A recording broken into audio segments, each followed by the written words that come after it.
Hello and welcome to Tangled Affairs. My heart sank watching my wife with someone else on my honeymoon.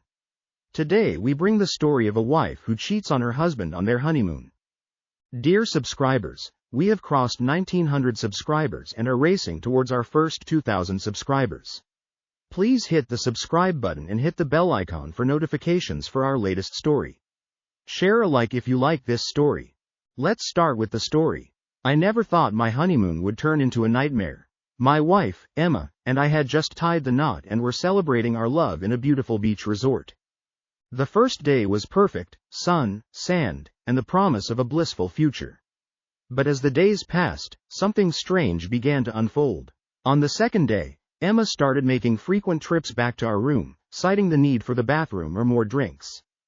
Initially, I brushed it off, but by the third day, suspicion had taken root. On the fourth day, when she announced yet another trip back to the room, I decided to follow her. I pretended to stay on the beach, but as soon as she was out of sight, I trailed her discreetly. Near the pool, I saw her exchange waves with a man. He got up, joined her, and they walked off together. My heart pounded as I continued to follow them. In the resort's elevator, my worst fears were confirmed. They headed to a different room. I couldn't believe my eyes. This guy, a muscular suntan stranger who had been lingering around the beach, was now with my wife. My emotions spiraled from disbelief to devastation. I had to act, but the last thing I wanted was a public confrontation. Fueled by intense anger, I raced back to our room, packed our luggage, and made the gut-wrenching decision to ghost her entirely. I grabbed both room keys, leaving Emma with nothing but the swimsuit she had on when she entered his room and her ID, which I left at the front desk during my checkout. It was a harsh move, but at that moment, I wanted to make it as challenging as possible for her to get back home. I needed time to gather my belongings before she could catch up with me. As I made my way to the parking lot, my hands were trembling, and my emotions were in turmoil. Despite the chaos in my mind, I was resolute in my decision. The 5.5-hour drive back home seemed like an eternity, leaving him behind to face the consequences of her actions. A few days later, after I had moved out of our shared apartment, Emma's mother called.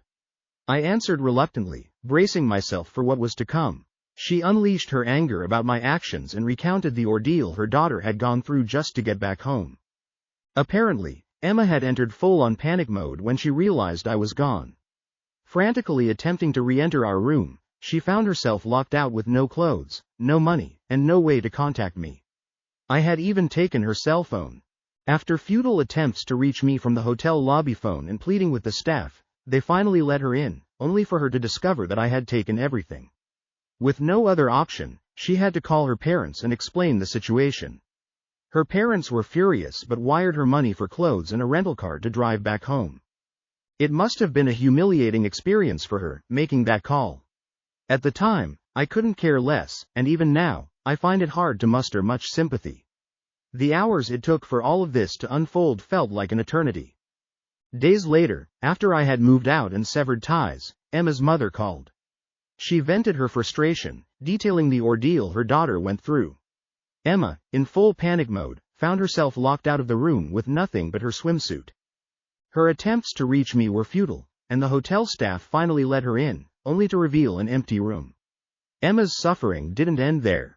The rental car she got had a faulty gas gauge, leading to her stranded on the side of the road, waiting for roadside assistance.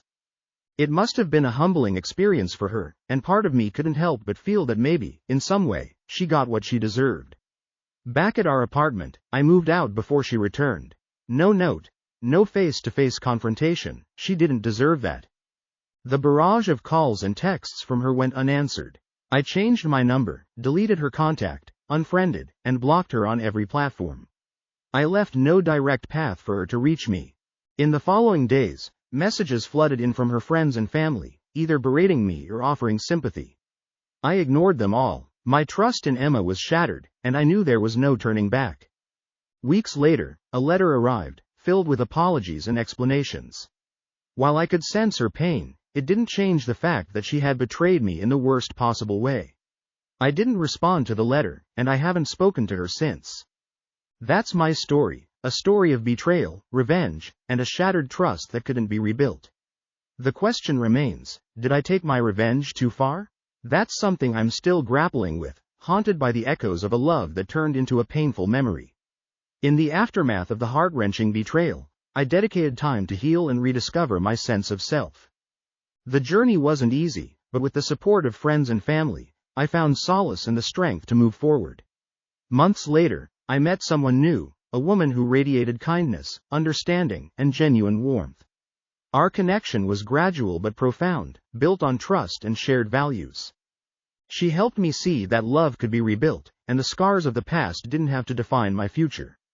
As our relationship blossomed, we created beautiful memories together, fostering a love that was honest and resilient. Her presence brought joy and laughter back into my life, slowly mending the wounds left by the previous betrayal. We navigated challenges together, learning and growing as a couple. Eventually, the pain of the past began to fade, and I realized that happiness was within reach once more. With time, love, and understanding, I proposed, and she said yes. Our wedding day became a celebration of newfound love and the triumph over adversity. Surrounded by friends and family who genuinely cared for our happiness, we exchanged vows, promising to cherish and support each other through life's journey. The wounds from the past were replaced by the promise of a brighter future. In this new chapter of my life, I found not only a loving partner but also a renewed sense of hope and optimism. The lessons learned from the painful experience with Emma guided me towards appreciating the depth and beauty of the relationship I now held. As we embarked on our life together, I realized that the story didn't end with betrayal. Instead, it took an unexpected turn towards a genuinely happy and fulfilling ending. Love had prevailed, and I had found a partner who brought light back into my world, proving that even after the darkest nights, dawn could bring a new beginning.